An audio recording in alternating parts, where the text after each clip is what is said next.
11वां अध्याय। नारद जी बोले, इंद्र आदि देवता दैत्यों को वहां आता देख भय से कांपने लगे और विष्णु भगवान की स्तुति करने लगे।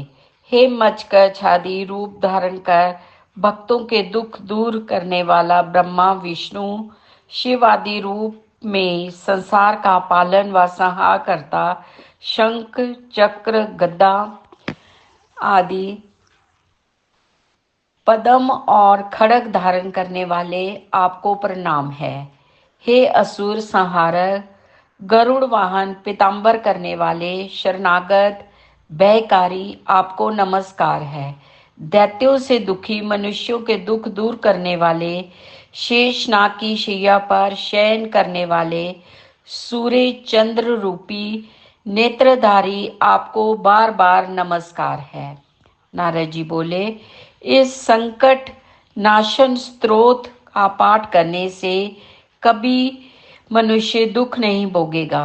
भगवान विष्णु देवताओं को कष्ट में जान क्रोधित हो गरुड़ पर सवार हो लक्ष्मी जी से बोले, तुम्हारे भाई जलंधर ने देवताओं को बहुत दुखी कर रखा है, अतः मैं उनसे युद्ध करने जा रहा हूँ। लक्ष्मी जी बोली, हे भगवान, मैं सदा भक्ति पूर्वक आपकी सेवा करती हूँ, सो हे कृपा निधान, आप मेरे भाई को संग्राम में किस प्रकार मारेंगे।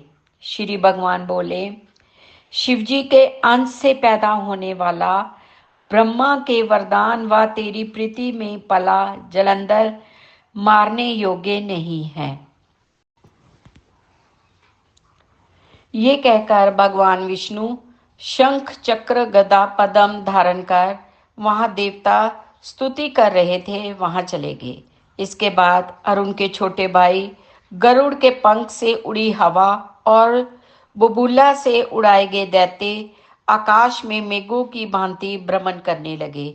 तब जलंधर ने दैत्यों का दुख जान स्वयं क्रोध में भरकर आकाश में विष्णु के पास गया। फिर वहां दैत्य और विष्णु भगवान का घोर युद्ध हुआ। आकाश बाणों से भर गया। विष्णु ने बाणों से दैत्य के ध्वजा छत्र और घोड़े काट दिए और एक बाण उसके हृदय में मारा। तब तक उस दैत्य ने गरुड़ के मस्तक पर गदा प्रहार कर उसे गिरा दिया। विष्णु ने हंसकर उसकी गदा खड़ग से काट दी। तब दैत्य ने विष्णु को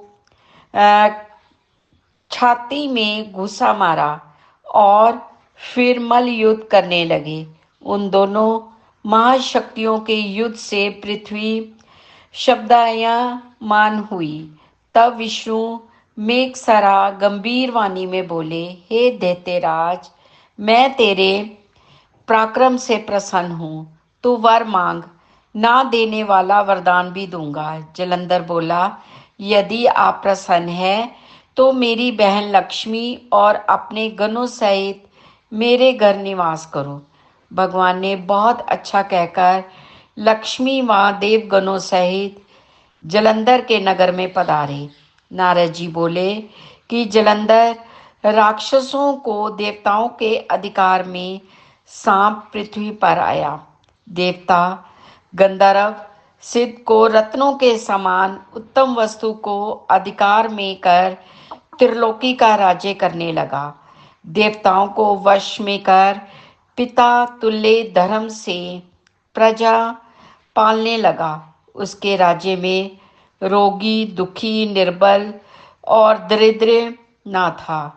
इस प्रकार के धर्म राज्य को व उसकी राज्य लक्ष्मी को देखने और भगवान की सेवा करने में भी एक बार उसके नगर में गया। 12वां अध्याय। नारद जी बोले, जलंधर नगर में पहुंचने पर भुवनपति राजा ने बड़ी विधि पूर्वक पूजन किया। हंसकर कहा, हे ब्राह्मण, आप कहाँ से आए हैं? क्या कहीं कुछ नहीं देखा है? किस लिए आए हैं? आज्ञा कीजिए। नारद जी बोले, हे दैत्यराज, एक समय मैं कैलाश पर्वत पर गया। वहां शिव जी को पार्वती के पास बैठे देखा। कैलाश पर्वत 10,000 योजन चौड़ा है। इसमें कल्प वृक्ष के सघन वन है, सैकड़ों कामधेनु गायें हैं और चिंतामणियों का प्रकाश तो हो रहा है। उसे देखकर मैंने सोचा कि त्रिलोकी में इसके समान कोई रिद्धि कहीं भी नहीं है। परंतु दैत्येंद्र, उसी समय मुझे तुम्हारी संपत्ति का ध्यान आया, सो मैं आपके पास चला आया। स्त्री रत्न के बिना तुम्हारी संपत्ति को देखकर विचार करता हूँ कि शिवजी के समान त्रिलोकी में कोई सुखी नहीं है, भले ही वह कोई भी हो। नाग कन्या और अप्सराएं आपके घर में हो, पर वे पार्वती के समान सुंदर नहीं है, जिसकी सुंदरता देख समुद्र में डूबकर ब्रह्मा जी ने भी अपना वीर्य छोड़ दिया, उसकी क्या उपमा दी जा सकती है। मछली का रूप धारण कर जिस पार्वती ने कामदेव के शत्रु महादेव जी को सुंदरता रूपी वन में अपनी लीला से भ्रमण कराया और पार्वती के समस्त रूप ब्रह्मा ने भी दूसरी रचना करनी चाहिए, परंतु कर न सके। इससे उस स्त्री रतन को भोगने वाले महादेव का वैभव सर्वश्रेष्ठ है, उसके समान तुम्हारा वैभव कम है। ये कहकर उसने वहां से आज्ञा ली और चल दिया। दैत्यराज उसके रूप को सुनकर काम ज्वर से पीड़ित हो गया और विष्णु जी की माया से मोहित होकर सिंह के पुत्र राहु को महादेव जी का दूत बनाकर भेजा। राहु चंद्रमा को अपने काले रंग से रंगकर कृष्ण पक्ष सा करता कैलाश पर गया। नंदीश्वर से निवेदन कर महाजी के पास गया और कहने लगा, हे वृषभध्वज, त्रिलोकी के स्वामी रत्नेश्वर जलंधर की आज्ञा सुनो। तुम शमशान में रहने वाले, मुंडमाला पहनने वाले दिगंबर देश को हिमालय की पुत्री नहीं प्राप्त होनी चाहिए। मैं रत्नों का स्वामी हूँ। पार्वती भी एक रत्न है और इसलिए वह मेरे योग्य है, तुम्हारे योग्य नहीं है। नारद जी बोले, राहु इस प्रकार कहकर ही रहा था कि महादेव जी की बोहों में से भयंकर शब्द करता हुआ एक पुरुष पैदा हुआ और वह शेर के समान उसका मुख था, जिसकी जीभ हिलती थी, ज्वाला में नेत्र, ऊपर को केश और सूखा सा शरीर था। वह पुरुष राहु को खाने के लिए दौड़ा, तब राहु डर के मारे भागा। राहु को उसने बाहर पकड़ लिया और खाने लगा। तभी शिवजी ने उसे मना किया कि किसी के दूत को मारना नहीं चाहिए, ये तो पराधीन है। तब उसने राहु को आकाश में छोड़ दिया और महादेव से प्रार्थना की कि मुझे बहुत भूख लगी है, हे दिवेश, मैं क्या खाऊं? शिवजी बोले, तुम जल्दी से अपने हाथ पैर का मांस खा लो। नारद जी बोले, उस पुरुष ने हाथ पैर का मांस खा लिया, केवल सिर ही शेष रह गया। तब शिवजी उसे देख बड़े प्रसन्न हुए और बोले, तेरा नाम कीर्तिमुख है, तू सदा मेरे द्वार पर रहा कर। उस दिन से कीर्तिमुख शिवजी के द्वार पर रहने लगा। जो कीर्तिमुख का पहले पूजन नहीं करता, उसकी पूजा निष्फल रहती है। उसके द्वारा फेंका हुआ राहु बर्बर स्थान में गिरा, जिससे वह पृथ्वी में बर्बर नाम से प्रसिद्ध हुआ। राहु ने अपना दूसरा जन्म मानकर जलंधर से जाकर सब बातें कही। 13वां अध्याय। नारद जी बोले, जलंधर राहु की बात सुनकर क्रोध में भरकर करोड़ों दैत्य साथ लेकर चल दिया। जाते समय सामने शुक्र व राहु आए और जल्दी के कारण जलंधर का पैर फिसल गया और मुकुट भी गिर पड़ा। दैत्यों की सेना के विमान आकाश में ऐसे मालूम होते मानो वर्षा के बादल हों। इंद्र आदि देवता उसकी चतुरता देखकर छिपकर महादेव जी के पास जाकर प्रार्थना करने लगे। देवता बोले, हे स्वामी, इस विपत्ति से हमारी रक्षा करो और जलंधर का वध करो। देवताओं के इस वचन को सुनकर विष्णु भगवान को बुलाकर महादेव जी ने हंसकर कहा, हे विष्णु, आपने युद्ध में जलंधर को क्यों नहीं मारा और आप बैकुंठ को छोड़कर उल्टे उसके घर पर जा बसे हो। विष्णु बोले, आपके अंश से जन्म होने से और लक्ष्मी के भाई होने से युद्ध में मैंने उस दैत्य को नहीं मारा, आप ही उसका वध कीजिए। शिवजी बोले, वह बड़ा तेजस्वी है, इन अस्त्रों से नहीं मरेगा। इससे आप व सब देवता अपने तेज का अंश हमारे लिए शस्त्र बनाने के लिए कर दीजिए। नारद जी बोले, तब सबने विष्णु सहित देवताओं ने अपने अपने तेज दिए। उनके मिल जाने पर महादेव ने भी उसमें अपना तेज छोड़ा। उस बड़े तेज से शिवजी ने एक अति भयंकर सुदर्शन नामक चक्र बनाया। शेष तेज से इंद्र का वज्र बनाया। उसके बाद करोड़ों हाथी, घोड़ा, रथ और मनुष्यों सहित जलंधर आकाश पर्वत से होते हुए कैलाश पर्वत पर चला गया। उसे देख सभी देवता जैसे छिपकर आए वैसे ही चले गए और शिवजी के गण शीघ्र ही अस्त्र शस्त्रों सहित संग्राम में उतरे। नंदी, गणेश, स्वामी, कार्तिक आदि सब देवता शिवजी की आज्ञा लेकर कैलाश से बाहर युद्ध के लिए चल पड़े। तब कैलाश के पास की भूमि में देव और दैत्यों का भयंकर युद्ध हुआ। वीरों को प्रसन्न करने वाली भेरी, मृदंग और शंख तथा हाथी, घोड़ा, रथ आदि की ध्वनि से भूमि कांपने लगी। शक्ति, तोमर, बाण, मूसल, फरसा आदि अस्त्रों से आकाश उल्काओं के समान सुशोभित होता था। युद्ध में भरे हुए रथ, घोड़ों से पृथ्वी ऐसे मालूम होती थी मानो वज्र से गिराए पर्वतों के शिखर हों। युद्ध में मरे हुए दैत्यों को मृत संजीवनी विद्या से शुक्राचार्य बार बार जीवित कर देते हैं। इसे देख शिवजी के गण बहुत व्याकुल हुए और भयभीत होकर शिवजी के पास जाकर शुक्राचार्य की क्रियाएं कहीं। तब शिवजी के मुख से एक एक भयंकर कृत्या प्रकट हुई। ताड़ के वृक्ष के समान जिसकी जांघ, गुफा जैसा मुख और स्तनों से वृक्ष को भी हिला देती थी, कृत्या युद्ध भूमि में आकर असुरों का भक्षण करती हुई शुक्राचार्य को अपनी भंग में छिपाकर अंतर्ध्यान हो गई।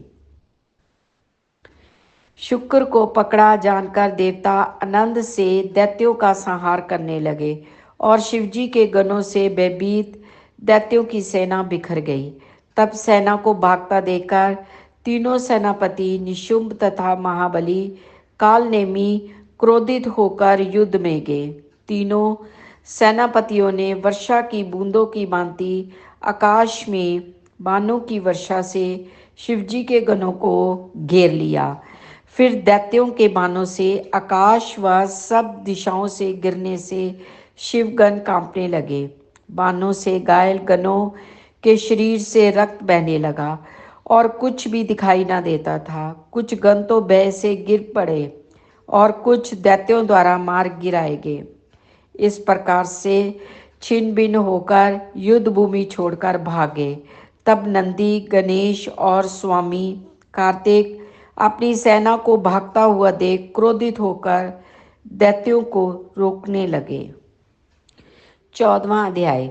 नारद जी बोले, तब दैत्य नंदीश्वर, गणेश जी और स्वामी कार्तिक आदि शिवजी के गणों को देखकर लड़ाई के लिए दौड़ पड़े। कालनेमी नंदीश्वर के पास, शुभ गणेश जी के पास और निशुंभ स्वामी कार्तिकेय के पास कवच धारण करके युद्ध के लिए गए। निशुंभ ने स्वामी कार्तिकेय के हृदय में 5 बाण मारे। तब वह मूर्छित होकर भूमि पर क्रोधित होकर गिर पड़ा। कार्तिकेय शक्ति को उठाना चाहते ही थे कि निशुंभ ने अपनी शक्ति से उनकी शक्ति काट दी। नंदीश्वर ने कालनेमी को बाणों से बेध दिया। 7 बाणों से घोड़ा, धनुष और सारथी काट दिए। कालनेमी ने भी क्रोधित हो नंदी का धनुष काट दिया। तब नंदी ने कालनेमी की छाती में त्रिशूल मारा, जिससे उनका हृदय बिंद गया। घायल कालनेमी क्रोधित हो पर्वत खंडों को उखाड़कर उससे नंदी को गिरा दिया। शुंभ अपने रथ में बैठकर गणेश जी मूषक पर बैठकर आमने सामने आए और आपस में लड़ने लगे। गणेश जी ने एक बाण शुंभ के हृदय में और 3 बाण उसके सारथी को मारकर पृथ्वी पर गिरा दिया। तब शुंभ ने क्रोधित हो गणेश जी के ऊपर बाणों की वर्षा की और 3 बाण गणेश जी व चूहे को मारे। बाणों से घायल होकर चूहा चलने में असमर्थ हो गया। तब गणेश जी चूहे से उतरकर पैदल ही लड़ने लगे। तब गणेश जी ने फरसा मारकर शुंभ को गिरा दिया और मूषक पर सवार हो गए। ये देख कालनेमी और निशुंभ ने गणेश जी के ऊपर बाणों की वर्षा शुरू कर दी। महाबली वीरभद्र भूतों को साथ लेकर गणेश जी को दुखी देखकर सहायता के लिए चल पड़े। कुष्मांड, भैरव, बेताल, पिशाच भी वीरभद्र के पीछे दौड़ पड़े। तब किलकिल शब्दों से, सिंह की गर्जना से और सेना के शब्द से पूरी धरती कांप उठी। 14वां अध्याय। नारद जी बोले, तब दैत्य नंदीश्वर, गणेश जी और स्वामी कार्तिक आदि शिवजी के गणों को देखकर लड़ाई के लिए दौड़ पड़े। कालनेमी नंदीश्वर के पास, शुंभ गणेश जी के पास और निशुंभ स्वामी कार्तिकेय के पास कवच धारण करके युद्ध के लिए गए। निशुंभ ने स्वामी कार्तिकेय के हृदय में 5 बाण मारे। तब वह मूर्छित होकर भूमि पर क्रोधित होकर गिर पड़ा। कार्तिकेय शक्ति को उठाना चाहते ही थे कि निशुंभ ने अपनी शक्ति से उनकी शक्ति काट दी। नंदीश्वर ने कालनेमी को बाणों से बेध दिया। 7 बाणों से घोड़ा, धनुष और सारथी काट दिए। कालनेमी ने भी क्रोधित हो नंदी का धनुष काट दिया। तब नंदी ने कालनेमी की छाती में त्रिशूल मारा, जिससे उनका हृदय बिंद गया। घायल कालनेमी क्रोधित हो पर्वत खंडों को उखाड़कर उससे नंदी को गिरा दिया। शुंभ अपने रथ में बैठकर गणेश जी मूषक पर बैठकर आमने सामने आए और आपस में लड़ने लगे। गणेश जी ने एक बाण शुंभ के हृदय में और 3 बाण उसके सारथी को मारकर पृथ्वी पर गिरा दिया। तब शुंभ ने क्रोधित हो गणेश जी के ऊपर बाणों की वर्षा की और 3 बाण गणेश जी व चूहे को मारे। बाणों से घायल होकर चूहा चलने में असमर्थ हो गया। तब गणेश जी चूहे से उतरकर पैदल ही लड़ने लगे। तब गणेश जी ने फरसा मारकर शुंभ को गिरा दिया और मूषक पर सवार हो गए। ये देख कालनेमी और निशुंभ ने गणेश जी के ऊपर बाणों की वर्षा शुरू कर दी। महाबली वीरभद्र भूतों को साथ लेकर गणेश जी को दुखी देखकर सहायता के लिए चल पड़े। कुष्मांड, भैरव, बेताल, पिशाच भी वीरभद्र के पीछे दौड़ पड़े।